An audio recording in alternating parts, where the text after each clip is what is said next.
Hello students, कैसे हैं आप सब। आईसीटी वर्चुअल क्लासरूम देहरादून में आप सबका स्वागत है। मैं विकास। आज हम क्लास 10th का बच्चों मैथ्स करेंगे और जो चैप्टर चल रहा था हमारा दो चर वाले रैखिक समीकरण युग्म, उसी चैप्टर को हम कंटिन्यू करेंगे। तो उसके कुछ क्वेश्चंस आपके बचे हैं लास्ट एक्सरसाइज के, तो उनकी तरफ हम चलते हैं और स्टार्ट करते हैं अपने क्वेश्चंस। तो बच्चों, जो आपका चैप्टर है दो चर वाले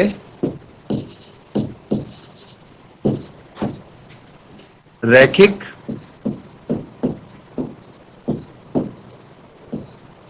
समीकरण युग्म,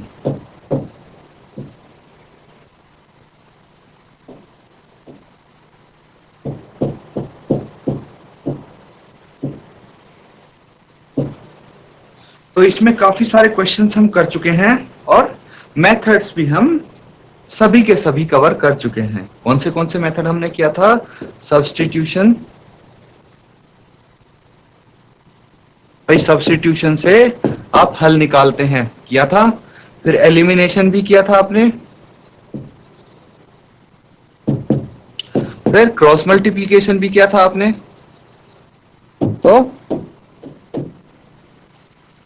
सबसे पहले आपने ग्राफिकल मेथड भी किया था कि ग्राफ बना के हल निकालते थे आप, ठीक है। तो बेसिकली मेन ये मेथड्स यूज होते हैं। आप इनमें से कोई भी मेथड यूज करके हल निकाल सकते हैं। लेकिन जो क्वेश्चन आपके सामने आ रहे थे वो आप देखेंगे कि कुछ इस प्रकार से, कुछ इस तरह के क्वेश्चन थे जो आपको करने थे। तो अब देखिए, यहाँ पे हमने 5th क्वेश्चन कर लिया था। अगले क्वेश्चन की तरफ चलेंगे। 6th क्वेश्चन है। ये लगभग 5th क्वेश्चन के जैसा ही है। आप अगर ध्यान से देखेंगे तो ये 5th क्वेश्चन के जैसा ही। आपको क्या करना है, ये जो एक्स वाई दिख रहा है इसको आप इक्वल टू के दूसरी तरफ लेके आ जाएंगे, और दूसरी तरफ लेके आएंगे तो ये डिवाइड में चला जाएगा, यानी 6x बटे एक्स वाई और 3y बटे एक्स वाई, इस तरह से हो जाएगा। 6x बटे एक्स वाई प्लस 3y बटे एक्स वाई, इस तरह हो जाएगा, डिवाइड में चला जाएगा। और अब देखिए ये बिल्कुल इस तरह का क्वेश्चन बन जाएगा। तो आप ये भी कर सकते हैं अगर आपने 5th वाला कर लिया है तो। और उम्मीद है आपने अगर एक बारी दोबारा नोटबुक खोल के देखी होगी, बुक खोल के, तो ये आपने कर भी लिया होगा। अब बच्चों अगले पार्ट पे चलते हैं, 8वां पार्ट। यहां भी देखिए आपको कोई इसमें ज्यादा परेशान होने की जरूरत नहीं है। नीचे देखना है, डिनोमिनेटर में देखना है आपको कि क्या गिवन है। क्या है यहाँ पे? x प्लस वाई और x माइनस वाई। दूसरी टर्म में भी क्या है? x प्लस वाई और x माइनस वाई है दूसरे समीकरण में भी। तो इसको हम लेट कर लेंगे, जैसे अभी तक 1 बटे x को u लेट करते आए हैं, 1 बटे y को v लेट करते आए, इसी तरह 1 बटे x प्लस वाई को लेट कर लेंगे और 1 बटे x माइनस वाई को हम मान लेंगे, ठीक है। और उसकी मदद से हम ये क्वेश्चन हल करेंगे। तो एक बारी आप खुद भी इसको ट्राई करो कि किस तरह से हम इसको लेट करके सॉल्व करेंगे।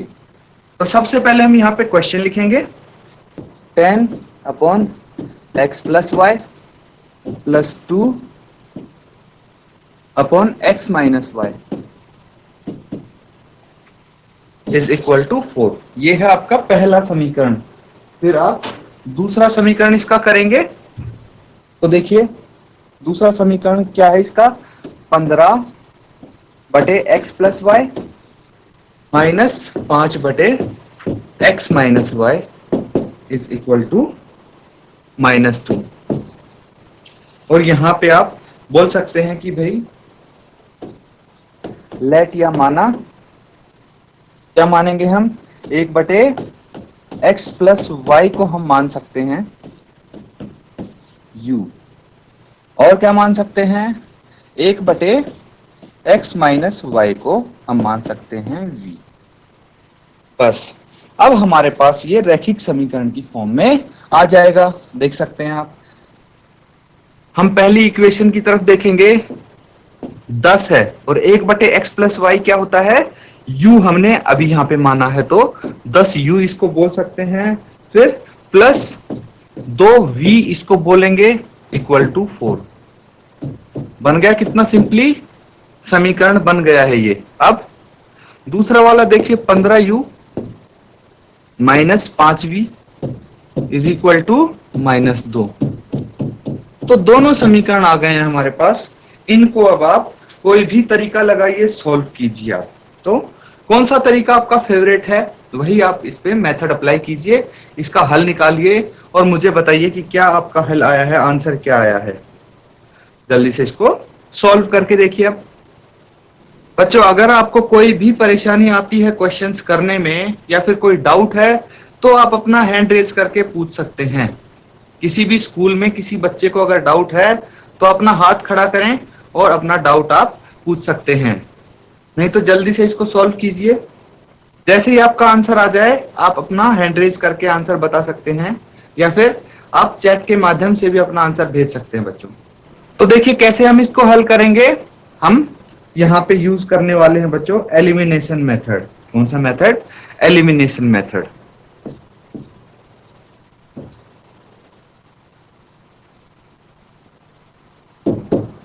जरूरी नहीं है कि आप भी यही मेथड यूज करें, आप कोई भी मेथड इस्तेमाल कर सकते हैं, वो टोटली आपके ऊपर डिपेंड करता है। अब यहाँ पे देखिए हम किस प्रकार से इसमें एलिमिनेशन मेथड का यूज करेंगे। ये 10 है, ये 15 है, ठीक है। अगर दोनों को हम 30u बना दें तो बात बन सकती है। तो हम क्या करना पड़ेगा, 30u बनाने के लिए मल्टीप्लाई करना पड़ेगा किस किस को, इक्वेशन समीकरण 1 को और समीकरण 2 को।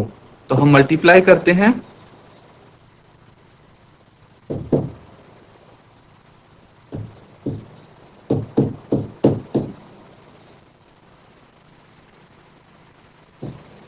इक्वेशन 1 को हम 3 से मल्टीप्लाई करेंगे और इक्वेशन 2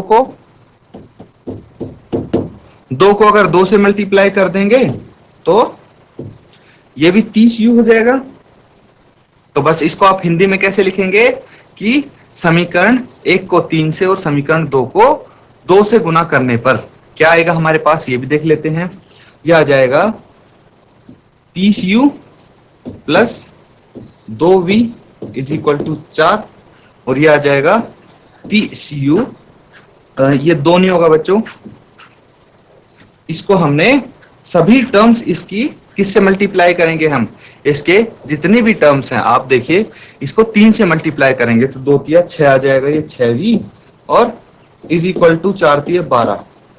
इसी तरह दूसरे वाला सभी टर्म्स आप 2 से मल्टीप्लाई करेंगे तो 15 दूनी 30, 5 दूनी 10, v इज इक्वल टू 2 दूनी 4 तो -4।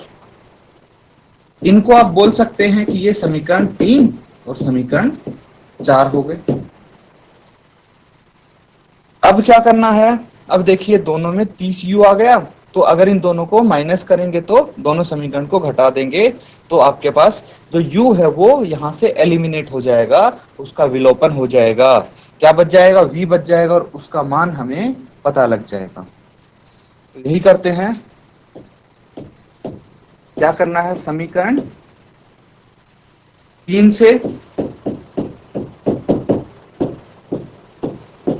समीकरण 4 घटाने पर समीकरण 3 से समीकरण 4 घटाने पर क्या आएगा हमारे पास,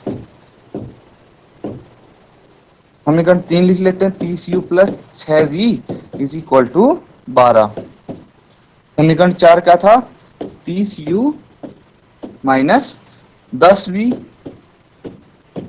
इज इक्वल टू -4। घटाना है यानी साइन इनके चेंज हो जाएंगे, जो प्लस है वो माइनस में और जो माइनस है वो प्लस में हो जाएगा। ये आपस में कैंसिल आउट हो जाएंगे, +30 और -30। फिर 6 + 10 कितना हो जाता है, 16v और 12 + 4 कितना है, 16। v कितना आ जाएगा, 16/16 और ये हो जाएगा 1। तो v इज इक्वल टू 1 यहां पे आ जाता है। अब ऐसे ही हम u की वैल्यू निकाल लेंगे। u की वैल्यू कैसे निकालेंगे? v का मान रखना पड़ेगा, हमें क्या करना पड़ेगा? v का मान रखना पड़ेगा समीकरण 1 में। तो हम रख सकते हैं यहाँ पे, किसी भी समीकरण में आप रख सकते हैं। समीकरण 1 में v क्या आया हमारे पास? 1 आया है, तो v इज इक्वल टू 1 रखने पर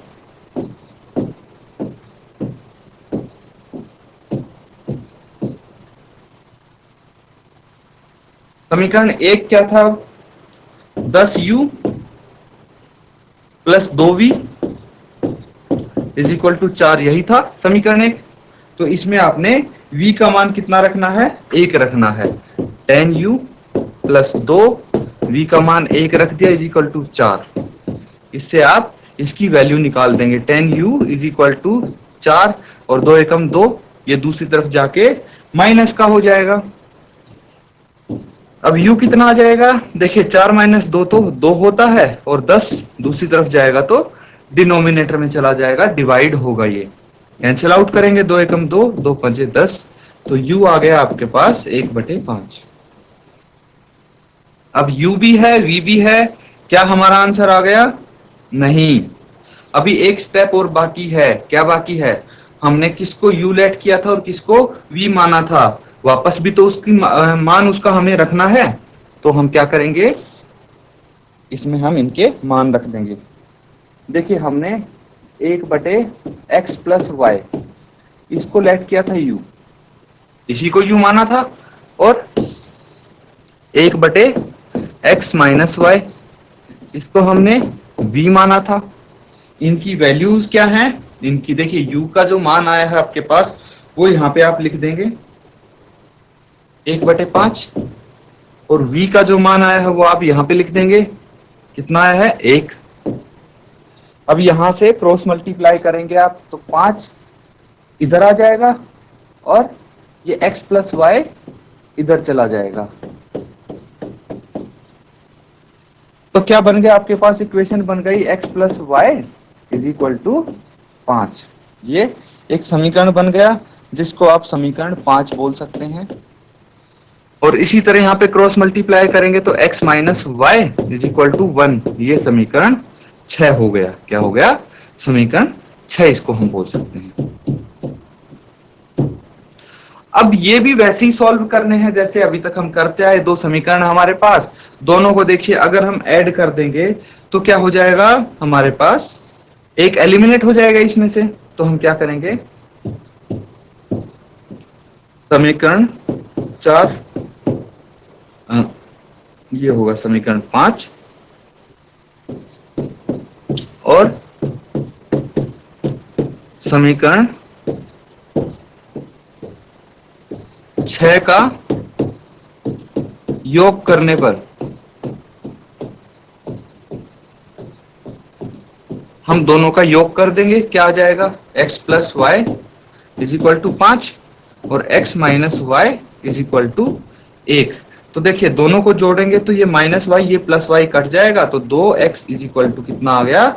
6 आ गया। तो x कितना आ जाएगा? x आ जाएगा 6/2, यानी 3 आ जाएगा आपके पास x। और अब y निकालेंगे। y कैसे निकालेंगे? आप x इज इक्वल टू 3 किस में रखेंगे? आप कोई भी समीकरण में रख सकते हैं। समीकरण 5 में रखने पर क्या आ जाएगा? x की जगह हमें क्या रख, समीकरण 5 है x plus Y is equal to 5, और x की जगह अगर 3 रखेंगे तो क्या आ जाएगा? 5 माइनस 3, 3 दूसरी तरफ जाके माइनस में हो जाएगा, और y यहाँ पे आ गया 2। तो देखिए x 3 आया है, y 2 आया है। बस यही तो हमें निकालना था, x और y की वैल्यूज निकालनी थी। देखिए बच्चों, ये क्वेश्चन बहुत ही आपके लिए अच्छे हो जाते हैं। क्यों हो जाते हैं? क्योंकि आसान है और लंबे भी हैं, लेंथी भी है, मतलब ज्यादा मार्क्स के आएंगे और आपको आते भी होंगे ये क्वेश्चन। अगर थोड़ी प्रैक्टिस करेंगे आप तो ये मुश्किल नहीं है, क्वेश्चन बहुत ही आसान है। आप कर सकते हैं इनको आराम से। बस क्या है कि थोड़ी ही आपको प्रैक्टिस की जरूरत है और चीजें इसमें भूलनी नहीं है कि आपने जिसकी वैल्यू शुरू में मानी है वो आपको एंड में भी रखनी है उसकी वही वैल्यू। तो इसको बच्चों नोट डाउन कीजिए, अगर कोई आपको डाउट है तो आप पूछ सकते हैं, नहीं तो फिर अगले क्वेश्चन की तरफ चलेंगे हम। तो बच्चों आपने नोट डाउन कर लिया होगा, अगला क्वेश्चन करते हैं। देखिए अगला क्वेश्चन क्या है, अगला पार्ट था हमारे पास 8वां भाग। ये है पहला, इसमें जो समीकरण दिया है 3x 1/3x plus Y plus 1/3x minus Y is equal to 3/4। तो यहां पे आप ध्यान पूर्वक देखेंगे ना तो एक पैटर्न बन जाता है बच्चों, जैसे 3x प्लस वाई और दूसरे में 3x माइनस वाई। दूसरा जो समीकरण होगा हमारे पास उसमें भी बिल्कुल यही चीज दिया होगा, 3x प्लस वाई और 3x minus Y 1/2 into 3x plus Y minus 1/2 into 3x minus Y. तो देखिए सब में 3x प्लस वाई और 3x माइनस वाई है यहाँ दोनों समीकरण में। तो हमारा काम यहाँ पे आसान हो जाता है कि हमें पता है अब क्या मानना है क्या लेट करना है। यहाँ पे आप ये नहीं बोलेंगे कि भाई x को आप मान लेते हैं u और y को v मान लेते हैं, क्यों? क्योंकि ये फिर भी भिन्न में ही रह जाएंगे, फ्रैक्शन में रह जाएंगे, हमें तो लीनियर इक्वेशन निकालनी है, ठीक है। इसीलिए हम क्या करेंगे, हम इस पूरे को लेट कर लेंगे। Let 1/3x plus Y.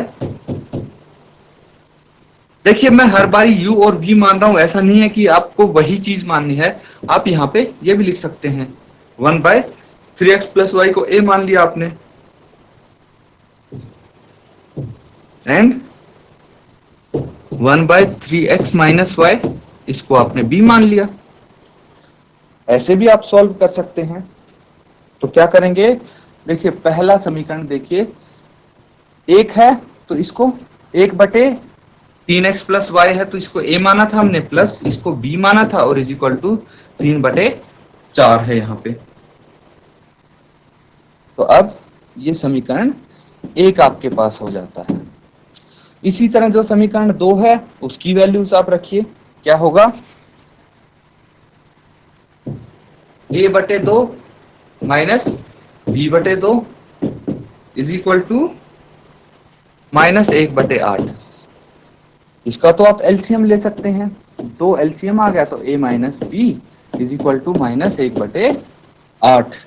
और ये जो 2 है ये दूसरी तरफ चला जाएगा तो यहाँ पे मल्टीप्लीकेशन में चला जाएगा, तो ये क्या हो जाएगा, माइनस 1/8 इंटू 2 और 2 से 8 को कैंसिल आउट करेंगे तो 4 आ जाएगा।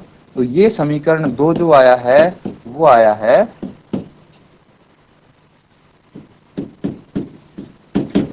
1/4। तो यह है बच्चों माइनस 1/4 आपके पास दूसरा समीकरण आ गया। अब क्या करना है आपको, सिंपली आप इसको सॉल्व कर देंगे। कौन सा मेथड आप यूज करते हैं, कैसे करते हैं वो आपके ऊपर है। देखिए 2 समीकरण आपके पास आ गए हैं, अब एलिमिनेशन मेथड से करना चाहें तो एलिमिनेशन मेथड से कर सकते हैं, बाय एलिमिनेशन मेथड।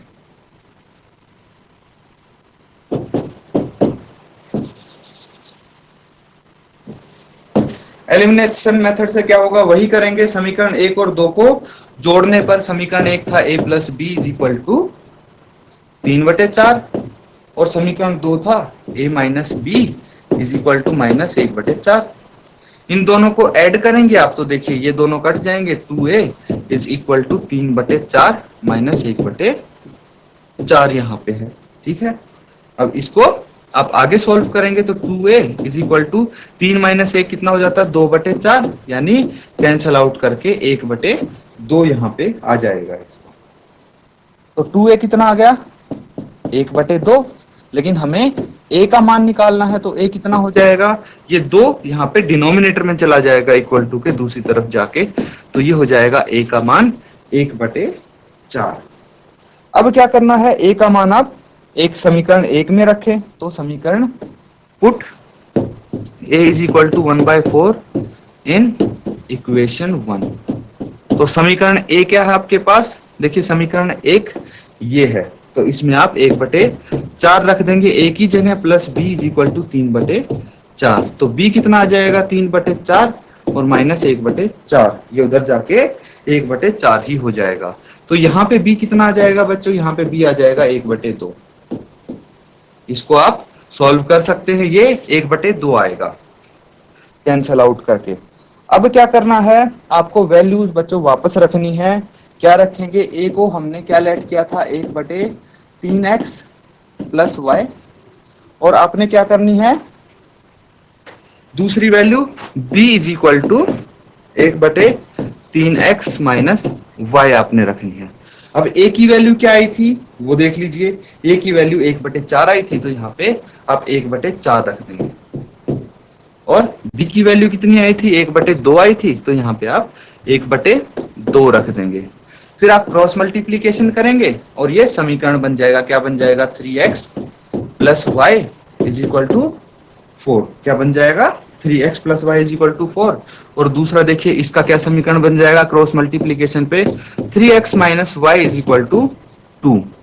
तो फिर से ये दोनों समीकरण बन गए। इसको आप 3 नाम दे सकते हैं और ये समीकरण 4। तो यहां से आप बिल्कुल फिर वही तरीका लगा सकते हैं, एलिमिनेशन लगा सकते हैं, कोई मेथड लगा सकते हैं, और आप x की और y की वैल्यूज निकालेंगे और बच्चों मुझे आप आंसर बताएंगे इसका कल। ठीक है, ये आपका होमवर्क हो गया। बिल्कुल आपको आता है, ये लास्ट पार्ट है आपका, तो इसको आप होमवर्क में करेंगे और मुझे इसका आंसर बताएंगे आप कल। ठीक है, तो बच्चों आज के लिए हम इतना ही करेंगे। जो यहाँ पे क्वेश्चंस हुए हैं उनको आप लगातार प्रैक्टिस करते रहें। और बच्चों फिर से मैं बोलना चाहूंगा कि कोई डाउट है या फिर कोई चीज आपको समझ में नहीं आ रही है, कोई क्वेश्चन करने में प्रॉब्लम हो रही है, तो सबसे पहले आप अपनी हैंड रेज करें और अपना डाउट पूछ लें, क्वेश्चन पूछ लें, ताकि उस क्लास में हम वो क्वेश्चन कर पाए। तो आज घर पे जाके इनको पढ़ना। ये पूरा चैप्टर आज कंप्लीट होने वाला है, शायद अगले लेक्चर 1-2 लेक्चर में कंप्लीट हो जाएगा। तो इसको अच्छे से देखना, और इस चैप्टर में कोई भी किसी को डाउट हो बच्चे को, तो आप इस चैप्टर का डाउट पूछ सकते हैं, क्लियर कर सकते हैं अपना डाउट। इसी के साथ आज का लेक्चर हम खत्म करते हैं। Thank you, have a nice day.